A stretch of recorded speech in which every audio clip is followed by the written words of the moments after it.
تو ہمارے بازار میں آج کل ایک تجارت چل رہی ہے، لوگوں کو پتہ نہیں ہے یا پتہ ہے تو ایمان نہیں ہے، کوئی بات ضرور ہے جو غلط طریقے سے کر رہے ہیں، جس کا نام ہے ذخیرہ اندوزی، اسٹاک کرنا عام ہے۔ سیڈ بزنس کہتے ہیں، جی ہماری دکان بھی ہے، ساتھ ہم سیڈ بزنس بھی کر رہے ہیں۔ کیا کر رہے ہیں؟ اسٹاک کر رہے ہیں، ذخیرہ اندوزی کر رہے ہیں۔ کوئی گندم کی ذخیرہ اندوزی کرتا ہے، کوئی چنے کی کرتا ہے، کوئی کھل کی کرتا ہے، کوئی چینی کی کرتا ہے، ہر ایک کی اپنی اپنی ترتیب ہے۔ کرتے کیسے ہیں؟ اپنی مرضی کے مطابق، اپنے نفس کے مطابق، تاجروں کے طریقے کے بتائے ہوئے مطابق کرتے ہیں، لیکن پوچھتے نہیں ہیں کہ ذخیرہ اندوزی کرنے کا طریقہ کیا ہے۔ سب سے پہلی بات میرے بھائیوں سمجھنے کی کوشش کریں کہ سب سے پہلی بات تو یہ ہے کہ نبی صلی اللہ علیہ وسلم نے ذخیرہ اندوزی کرنے سے منع فرمایا، اور ایک حدیث میں آتا ہے کہ اللہ کے نبی نے ذخیرہ اندوزی کرنے والے کے اوپر لعنت فرمائی اور گناہوں میں شمار فرمایا۔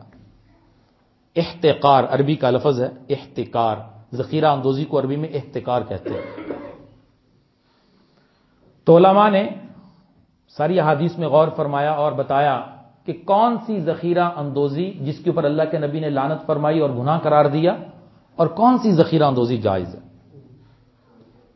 جب بازار کے اندر چیز کی قلت ہے، لوگ اس چیز کی طلب اور تلاش میں ہیں، لوگ پریشان ہیں، اور یہ صاحب اس چیز کو چھپا کے بیٹھے ہوئے ہیں کہ ابھی اور ریٹ بڑھ جائے تو پھر نکالوں، یہ احتکار ہے، یہ ذخیرہ اندوزی ہے جس پر اللہ کے نبی نے لعنت فرمائی۔ کہ لوگ پریشان، اللہ تعالیٰ اپنی مخلوق تک آسانی سے رزق پہنچانا چاہتے ہیں، آسانی سے۔ اللہ نے نظام ہی ایسا بنایا کہ کوئی میری مخلوق کو پریشان نہ کر سکے۔ اگر آپ غور کریں، حدیث میں ایک لفظ آتا ہے تلقی بالجلب، کہ ایک دیہاتی سامان لے کر آ رہا تھا بازار میں بیچنے کے لیے، اب اس بیچارے کو تجارت کے وہ ریٹ کا بازار کا نہیں پتا تھا، شہری تاجر کو پتا تھا، وہ آ کر اس سے سودا کرتا ہے باہری، شہر سے باہر، کہ اس کو بازار میں داخل نہ ہونے دو، باہر ہی سے سستا سودا خرید لو اور مہنگے داموں میں جا کر بیچو بازار میں جا کے۔ تو اللہ کے نبی نے ان صورتوں کو بھی منع فرمایا کہ یہ میری مخلوق کو، کہ اللہ کے بندوں کو تکلیف پہنچائی جا رہی، کہ ان کے ریٹ کو زیادہ کیا جا رہا ہے اور اس کے ساتھ دھوکہ ہو رہا ہے، اسے پتہ ہی نہیں بازار کی مارکیٹ کا ریٹ کیا ہے، یہ اسے ایک قسم کا دھوکہ دے رہا ہے۔ تو اللہ اپنے بندوں تک آسانی سے رزق پہنچانا چاہتے ہیں کہ ان کو رزق آسانی سے ملے۔ تو اس تاجر نے کیا کیا ہے؟ یہ ریٹ کے بڑھنے کی انتظار میں ہے اور لوگ قلت کا شکار ہیں، بازار میں وہ چیز مل نہیں رہی، لوگ پریشان ہیں، مخلوق اللہ کی پریشان ہے، یہ مخلوق کو نقصان پہنچانے کی کوشش کر رہے ہیں۔ ایسی ذخیرہ اندوزی شریعت کے اندر منع اور حرام ہے، اس سے حاصل ہونے والا نفع بھی حرام ہے۔ اور دوسری صورت کہ بازار کے اندر اس چیز کی بہتات ہے، کثرت ہے، لوگ پریشان نہیں، آسانی سے لوگوں کو چیز مل رہی ہے، یہ ذخیرہ اندوزی صرف اس وجہ سے کرتا ہے کہ کچھ دنوں کے بعد، کچھ ماہ کے بعد ریٹ زیادہ ہوگا تو میں اس وقت بیچ دوں گا، یہ ذخیرہ اندوزی جائز ہے، یہ احتکار جائز ہے کہ جب اس چیز کی بازار میں فراوانی ہو، کثرت ہو، مخلوق اس کی اتنی زیادہ طلب میں نہ کہ انہیں پریشانی ہو۔ تو عموماً یہی ہمارے بازار میں ذخیرہ اندوزی ہوتی ہے کہ چیز کی بہتات ہوتی ہے، کثرت ہوتی ہے، تاجر لے کر رکھ لیتے ہیں اور کچھ مہینوں کے بعد اسے ریٹ بڑھنے پر فروخت کر دیتے ہیں، یہ تو صورت جائز ہو گئی۔ لیکن اس کام کو کرنے کا جو طریقہ ہے وہ خلاف شریعت۔ اکثر تاجر، میں نے پوچھا ہے، ملاقاتیں کی ہیں تاجروں سے کہ بتاؤ آپ کیسے ذخیرہ اندوزی کرتے ہیں، تو غلط طریقے سے ذخیرہ اندوزی کرنے سے وہ کام حرام ہو جاتا ہے۔